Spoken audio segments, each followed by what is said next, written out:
Europe 1 Soir. 19h, 21h, Charles Huillier. Avant d'aborder le premier sujet de discussion de la soirée, je vais quand même vous saluer, messieurs les débatteurs sur ce plateau. Jean-Michel Salvatore, bonsoir. Bonsoir Charles. Vous êtes chroniqueur politique et communicant. Gilles Boutin, bonsoir. Bonsoir Charles. Vous êtes journaliste politique et économique au Figaro. Comment se passe votre été, messieurs? Tout va bien? Gilles Boutin, nous nous sommes croisés à maintes reprises. Un été studieux. Un été studieux, d'accord. Vous continuez à travailler, vous êtes un bourreau de travail au Figaro, ça n'arrête pas. Je mentirais, je fais partie de ces gens qui ont anticipé partir en juin, pensant éviter la foule, mais je n'ai pas évité la canicule, évidemment. Effectivement, vous êtes parti où d'ailleurs en juin, vous? Dans le Pays Basque. Dans le Pays Basque, d'accord. Oui. Vous êtes plutôt épargné dans le Pays Basque généralement. C'est ce qu'on nous dit. C'est ce qu'on croit. Mais on prétend que c'est encore plus humide que la Bretagne. Mais là, pour le coup, on a vraiment été dans un désert de chaleur. Oui. Bon, et Jean-Michel Salvatore, lui aussi, revient de vacances. Son magnifique teint allé est là pour nous le rappeler, alors que, nous, ici à la radio, nous avons dû bûcher tout l'été avec pour seul ensoleillement, les lumières et les sunlights. Voilà. Votre condition est difficile, Charles. Effectivement. Bon, alors c'est pas germinal, effectivement, je le rappelle. Bon, alors je redeviens sérieux, messieurs. Le président portugais, António José Seguro, vient de promulguer une loi qui interdit la dissimulation du visage dans l'espace public. Le visage, dit-il, doit être considéré comme un élément central de l'identité et de la communication humaine. Voici ce qu'a déclaré le chef de l'État, et d'ajouter, il s'agit d'un sujet de grande sensibilité sociale et culturelle. Alors, ce qu'il faut préciser, ce qu'il est intéressant de préciser, c'est que le président portugais est socialiste. Qu'est-ce que ça vous inspire, messieurs Boutin et Salvatore? Parce que effectivement, Jean-Michel Salvatore, il est socialiste, mais il a fait face aussi à une certaine pression politique de la part de la droite souverainiste notamment. Oui, mais c'est vrai que c'est une décision qui n'est pas si exceptionnelle en Europe, puisque en fait, les Européens font vraiment la différence entre le voile classique et la burqa. Et le voile intégral. Et là, il s'agit vraiment de la burqa. D'ailleurs, voilà, tout à fait. D'ailleurs, au Portugal, on parle de la loi anti-burqa.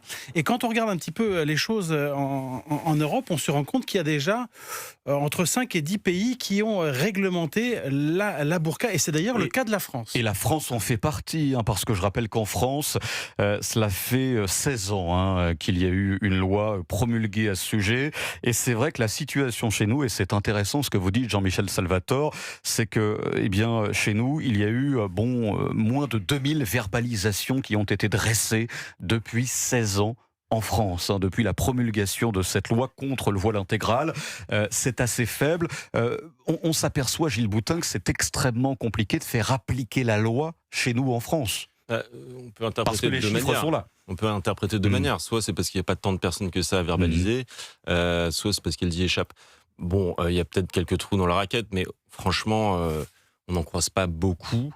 Mais pour autant, ça ne veut pas dire qu'il ne faut pas légiférer. C'est-à-dire que c'est pas parce qu'il y a un problème sociétal qui concerne peu de personnes qu'il faut considérer qu'il faut le balayer. Et d'ailleurs, dans la rhétorique de la gauche portugaise, du Parti socialiste notamment, qui s'opposait à ce vote, eux, ils accusaient en fait les instigateurs de ce projet de loi, donc qui était l'extrême droite plus la droite en fait, une coalition globale. Il l'accusait de viser, de stigmatiser tout simplement la population musulmane. Mais ça, c'est une rhétorique qui est quand même très dommageable. Il faut se poser la question, d'abord fondamentale, sur quoi la mesure porte-t-elle? Est-ce qu'elle consiste à défendre des libertés fondamentales, plutôt que de se demander par qui elle est portée? Et ça, c'est vraiment l'empêcheur de réfléchir, mais qui s'applique à toutes nos démocraties européennes. Jean-Michel Salvatore, intéressant ce que dit Gilles Boutin. Y a-t-il forcément, parce qu'on interdit le voile intégral, une stigmatisation? Il faut quand même dire les choses comme elles sont. Évidemment qu'on vise les burqas. C'est une minorité. Mais on ne vise pas que ça. On ne vise pas que ça. Surtout en France, on visait notamment les manifestants qui se dissimulent le visage, notamment les Black Blocs. Et c'est vrai qu'une façon de les faire manifester à visage découvert, c'est justement d'adopter cette loi. Donc en fait, si vous voulez, il y a les deux. Il y a les deux. Le gros sujet quand même en France, il est plutôt autour du voile qu'autour de la burqa. hein. Bien sûr. Il est vraiment autour du voile, où là, vous avez certains partis politiques qui se sont prononcés pour l'interdiction du voile. Hein. C'est le cas Bien sûr. notamment du Rassemblement national.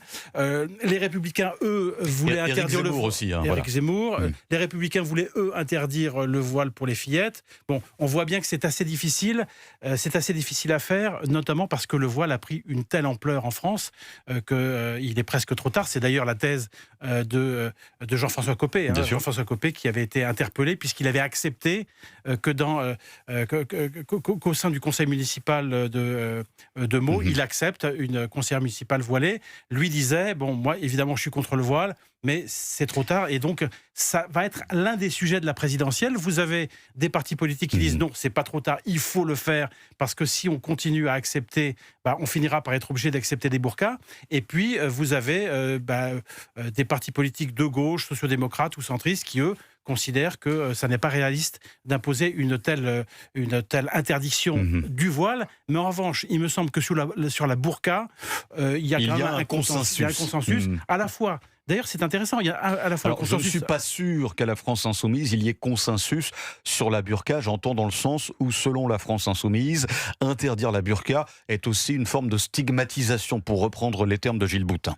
Oui, mais ce qui est intéressant, vous voyez, c'est que la Cour européenne des droits de l'homme, par exemple, qu'on présente toujours comme une instance qui a tendance à défendre ces minorités-là, a jugé compatible avec le droit international l'interdiction de la burqa. Donc, on voit bien qu'en Europe, vous avez beaucoup de pays qui essayent peu ou prou d'interdire la burqa. C'est le cas, on l'a dit, de la France, c'est le cas de la Belgique, c'est le cas aussi des Pays-Bas. Par exemple, aux Pays-Bas, on ne peut pas soit être voilé, soit avoir une burqa dans les transports publics ou dans les services publics. Bon, donc on voit bien que là, il y a vraiment une séparation. Un peu plus facile à faire appliquer aux Pays-Bas qu'en France, pour les raisons que vous savez. Il y a une immigration importante aussi aux Pays-Bas. Effectivement, non mais vous avez tout à fait raison. J'aimerais que nous écoutions Catherine Rambert, journaliste et écrivaine. Elle s'est exprimée au micro de CNews et elle a indiqué que cette loi au Portugal était aussi une loi pour les femmes.